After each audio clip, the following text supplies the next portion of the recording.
গ্রামের নাম ছিল নূরপুর। সেখানে বাস করত এক দরিদ্র কিন্তু সৎ কিশোর, নাম তার আব্দুল্লাহ। সে তার বিধবা মায়ের সাথে থাকত এবং প্রতিদিন বাজারে ছোটখাট কাজ করে যা পেত তাই দিয়ে সংসার চলত। একদিন বাজার থেকে ফেরার পথে আব্দুল্লাহ রাস্তার ধারে একটি ছোট থলে পড়ে থাকতে দেখল। কৌতূহলবশত থলেটি খুলে দেখল তাতে রূপার কয়েন ভর্তি। চোখ চকচক করে উঠলেও মুহূর্তেই তার মায়ের শেখানো কথা মনে পড়ল। রাসূলুল্লাহ শাহ বলেছেন, আমানতের খেয়ানত করো না, কারণ আল্লাহ খিয়ানতকারীকে পছন্দ করেন না। আব্দুল্লাহ ভাবল যে এই থলেটি হারিয়েছে সে নিশ্চয়ই খুব চিন্তিত।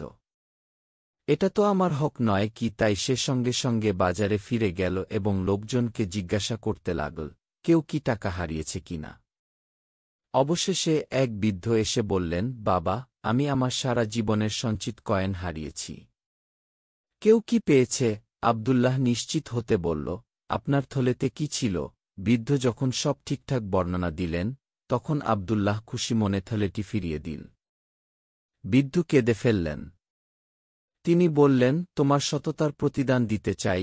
আব্দুল্লাহ বিনয়ের সাথে বলল, আমি রাসূল শাহ এর শিক্ষা অনুসরণ করেছি, এর জন্য কোনো পুরস্কার চাই না। বৃদ্ধ মুগ্ধ হয়ে বললেন, সততার মতো বড় গুণ খুব কম মানুষের মধ্যে দেখা যায়। তুমি আমার ব্যবসায়িক কাজে সাহায্য করবে, তোমার আর কষ্ট করতে হবে না। সেই দিন থেকে আব্দুল্লাহ সততার পুরস্কার পেল, শুধু ধনসম্পদ নয়, মানুষের ভালোবাসা ও দোয়াও।